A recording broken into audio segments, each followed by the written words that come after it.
Hello, I'm Dr. Madeline Feldman, and welcome to Arthritis Health Monitor TV. You're about to meet a remarkable woman named Karen Ager. To outside observers, it may seem as if this 48-year-old is leading a charmed life. What they can't see is how incredibly far she's come. Here's her amazing story. Seems like Karen Ager has it all. She's traveled all over Europe, worked in Los Angeles and Toronto, and today she's living her dream life in New York City, a long way from her native Melbourne, Australia. These days she teaches at the United Nations International School, and when she's not tutoring her students, she kicks back with her husband, Matt.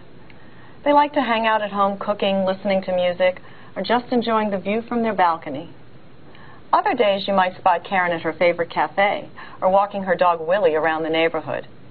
Looking at her now, you'd never guess Karen was once unable to take care of herself.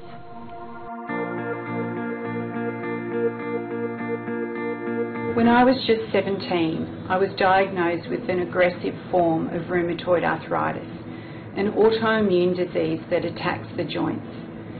The pain and swelling in my knees and right hip was so bad, there were times I couldn't even stand up. Back then, there weren't many treatment options, and the medication I took would work only for a short time. Within 5 years, I needed a wheelchair. My mum had to help me do everything, including get dressed. Doctors told me I would never be well enough to work or travel. When Karen was diagnosed 30 years ago, the treatments for RA were not that advanced. Thankfully, we've made tremendous strides since then, and Karen was one of the first to benefit. In addition to controlling the pain, we're now able to slow down and even, in many cases, stop the progression of joint damage. We asked Karen how she got where she is today.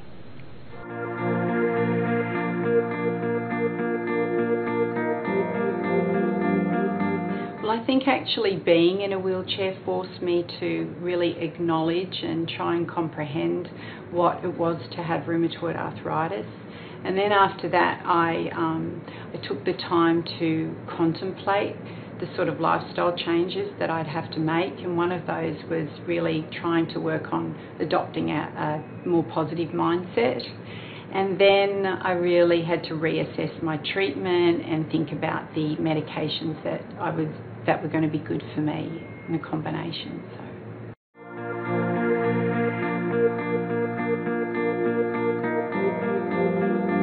Well, it was interesting because it was a pretty bold move, moving to New York City, but that was the big picture. The smaller picture was really that I had to face going to a new job every day. I had to prove myself in a workplace that didn't know me, and all the time I was in a lot of pain.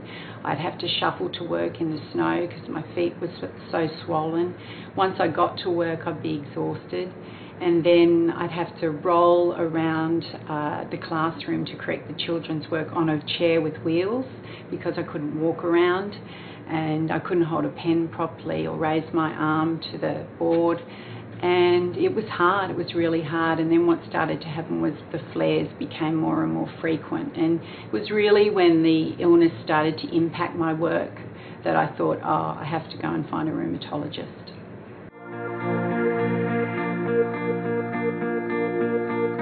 Rheumatologist said that I could stay on the current medications, which were just really lessening the pain, or that there were new choices around, and they would really be helpful with preventing further joint damage.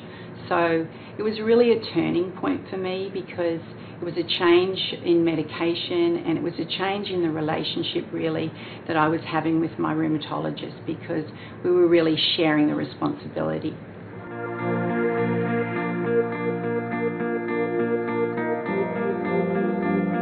My life changed unbelievably. I felt like a normal person for the first time in a couple of decades. I was able to do the simple things in life, like cut up an orange or, raise a glass of water to my mouth and hold a cup of coffee in my hand.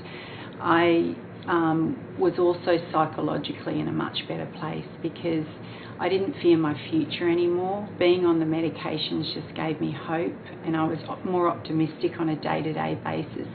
And the other big thing was because I was happier, I was able to improve the relationships in my life, which has been fantastic.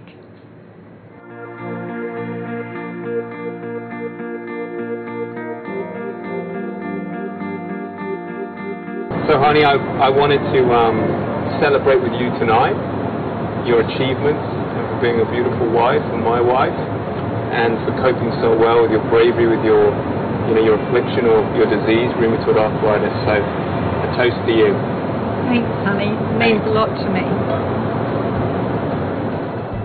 RA has been a huge challenge in my life, but I realised that accepting it and learning how to manage it could make me stronger. Every setback along the way has only increased my determination to live a full and happy life. I wanted to encourage others who are living with a chronic illness to never give up on their dreams, so I wrote a memoir called Enemy Within.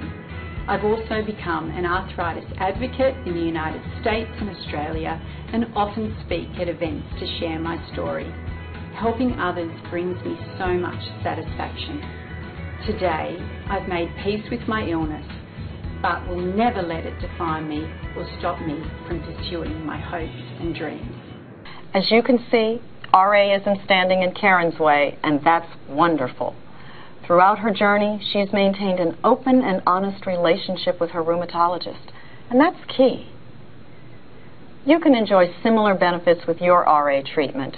Be sure to keep all your follow-up appointments, and like Karen, let your doctor know how you're feeling. Are you able to work without pain? Can you still do all the activities you enjoy? Even if you think you feel fine, don't neglect to mention small challenges you face, like being unable to open a jar or feeling more fatigued than usual. It's common for patients to experience a turning point, a moment in the course of their RA when a treatment may stop working as well as it used to. It's important to tune into subtle changes and limitations and report them to your rheumatologist. As Karen discovered, there's no reason to let RA keep you from leading a full life. With the medical advances we have today, you should expect to feel your best and keep doing the things you love. For Arthritis Health Monitor TV, this is Dr. Madeline Feldman. See you next time.